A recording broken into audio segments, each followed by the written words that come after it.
No, doon ka lang sa loob ng kwarto pag dumating mga bisita ko, ha? Yes, ma'am. Ding dong. Sino ka?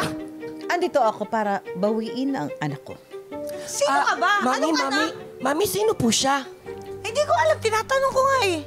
Natatandaan mo ba nung kinuha mo siya sa kamag-anak ko? Si Janelli? Oo. Si Janelli. Si Janelli. Kinuha ko siya kasi hindi siya naaalagaan. No. Tignan mo, hindi siya lumalaki. Talagang ganyan yan. Pinaglihi ko yan sa butete.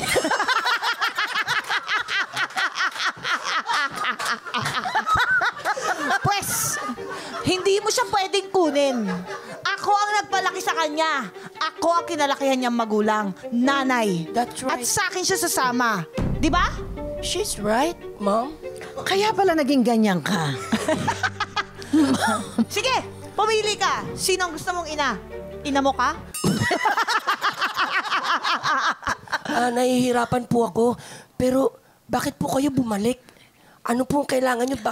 Bakit ngayon pa? Bumalik ako para sana kuhanin ka, pero matapos kita makita. Oh. Sino uli? Pagkatapos kitang makita, okay ka pala dyan. Hindi!